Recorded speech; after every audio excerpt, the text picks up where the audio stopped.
Welcome. And I also want to invite you guys to see their amazing bios. All of our bios are on the app. Hello, everyone. Thank you, Greg. Thank you, Saba. It's really great to be here. And what gives me hope is this room. Yes. In the face of unprecedented pushback, that make no mistake, it is organized and it is intentional, and I dare to say it is sort of evil. You are the face of courage and truth. So I was asked to give you some of the research on homelessness. When I wrote my first study many years ago, I was, young. I was proud of myself. My brother took me out to breakfast and he said, "I read your study." And I said, "Oh, thank you. What did you think?" And he said, "Duh. For all of you in this room, I am not going to say one thing that you didn't already know. It is patently obvious." When they asked us to do this study toward a new understanding, the California statewide study of people experiencing homelessness, I actually said no to the state 3 times because I said, "Don't we already know this?" And they said, "You might know this, we might know this, but a lot of people out there don't know this." You know everything I'm going to say, but I hope that what we found can be useful for you when faced with the nonstop assault on the truth.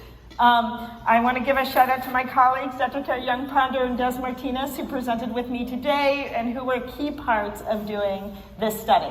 So as Greg mentioned, myth 1, people rush to California to be homeless because when you lose your housing, there's nothing you want to do than spend all of your money to go to the highest cost housing market in the country. Turns out it isn't true. As Greg said, 9 out of 10 people lost their last housing in California. There we go. And a higher proportion of adults experiencing homelessness in California were Californians than Californians overall, like myself, who was born in New York. And 3/4 of people were living in the same county where they lost their housing. Not a surprise to anyone here, but a good quote to push back on. This is where the rubber meets the road, because as Greg said, homelessness is a direct result on a country built on the original sin of anti-Black racism and colonialism. 26% of Californians experiencing homelessness identified having a Black identity versus 7% as a state as a whole. 12% Native American, Alaska Native, or Indigenous identity versus 3% statewide, and 35% of Latino, Latinx identity, a number that is rapidly increasing. This, as you probably know, is an aging population. The median age was 47. Everyone in our study had to be 18, so that was a lower bound. The oldest person we spoke to was 89 years old. Among single homeless adults, 48% were 50 and older. And as a physician who studies homelessness, I like to say that 50 is the new 75. People who have experienced the trauma of homelessness age faster and look much more like people in their 70s and 80s in the general population. Of those who are 50 and older and homeless, 41% became homeless for the first time in their lives after the age of 50. And our research shows that those who first became homeless after 50 are actually significantly more likely to die in the ensuing years than those who first became homeless before 50 and remained homeless. Once people become homeless, they stay homeless a long time because there is no housing for them to leave to. The median length of time homeless was 22 months. 36% met the federal criteria for chronic homelessness, and actually 75% met the time span criteria for chronic homelessness. Once people become homeless, no matter how, they stay there a long time. 19% of adults experiencing homelessness entered directly, as in the next day, from an institution, and these are primarily carceral institutions, prisons, and long-term jail stays. If we are taking away people's liberties, locking them up, we have a responsibility to not discharge them to an outcome where we know that they're going to be experiencing homelessness. Among those who were housed, the majority were housed in situations for which they had no legal rights. So 49% of all adults experiencing homelessness entered homelessness from a housing situation for which they held no legal rights. They were doubled up with family or friends, couch surfing and the like. 32% entered directly from a leaseholding position. Most of these were renters who were faced with eviction and, by the way, generally left as soon as that eviction notice showed up because they had no access to the legal system. A small percentage left places where they were mortgage holders. This is why we have so much homelessness in California. The median monthly income in our state for people experiencing homelessness in the 6 months prior to homelessness was $960 a month. Median one-bedroom apartments about $1,400 a month. Non-leaseholders, $950. 43% of them weren't paying any rent, and those who were, it was $450. But I want you to look at these leaseholders. The median monthly household income was $1,400. The median housing costs were $700. Two things. If your household is surviving on $1,400 a month, you cannot sustain $700 a month in housing costs over the long term. There's just no way. But once you lose that housing, there is no place in our fine state of California where you can re-enter the housing market for as little as $700 a month.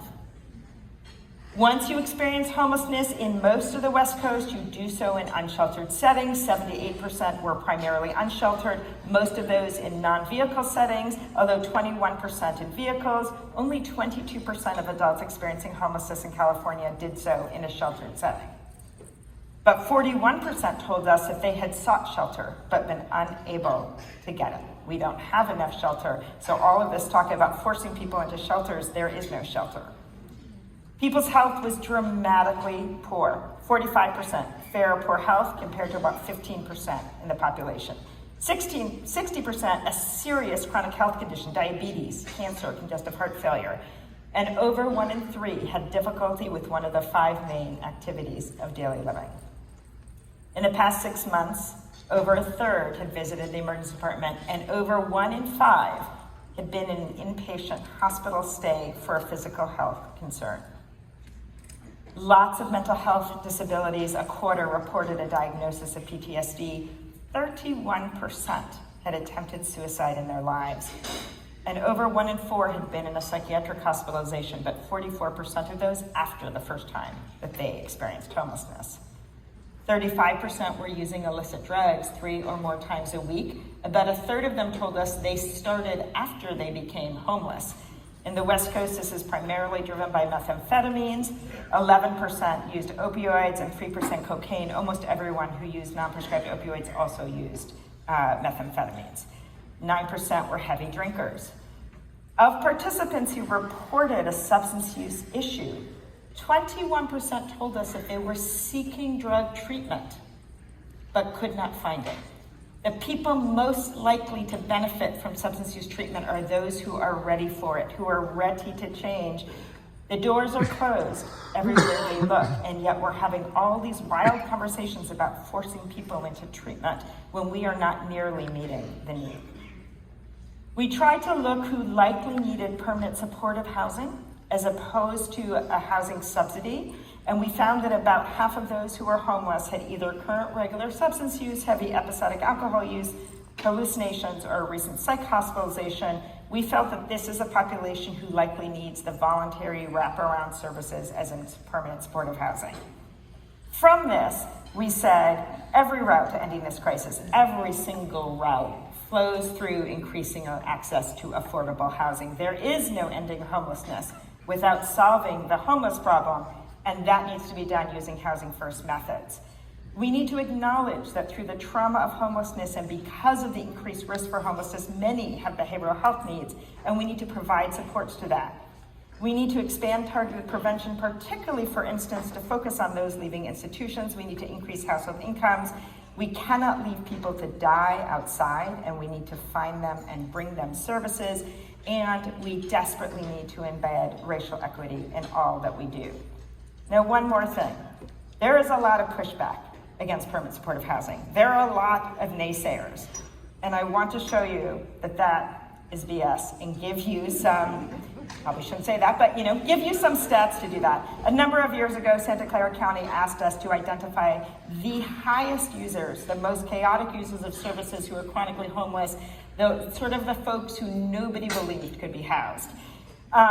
We were given 125 units of permanent supportive housing on an intensive case management model, a master's trained behavioralist with a caseworker and a peer, 1:15 ratio between the three of them. We found 426 people, and we approached them randomly, meaning they showed up in jail, someone in jail called us, they showed up in the psych ER, they called us, they didn't ask for us, we showed up, and we said, hi, you've never met me before, I know you've been up all night, but if you sign these 20 pieces of paper to be in a study, you have a 50-50 chance of getting housing. I actually thought no one was going to say yes. We approached 426 people after they had been up all night. 2 told us they were too tired to talk. 1 who was eligible said no, thank you. Every other person said, I'll sign up for this to have a 50-50 chance of getting housing. These were the folks with the most significant disabilities. You can see in the 2 years prior to enrollment, they had lots of inpatient stays, ED stays, and the like. They all wanted housing. What happened? They got housed. When we published our study, 86% of those we randomly approached got housed. By the time we finished, 91% did. Once they were housed, they stayed housed. We followed them for 7 years, over 90% of their nights. Over 7 years, they stayed housed. It took 2.5 months from we showed up at the jailhouse doors until they moved into housing to get housed. Most people moved, but they stayed housed. What did we see? Those who got housing showed signs of doing better. No services were required, none. And yet those who got the housing compared to those who the coin flip didn't were much more likely to engage in outpatient mental health services, much less likely to visit the psychiatric emergency department. The experience of homelessness is harrowing and traumatic. People experiencing homelessness deserve the safety and security of home. People with significant behavioral health disabilities deserve to be housed and can be housed. And Housing First is effective, but needs to be scaled and resourced. Thanks so much.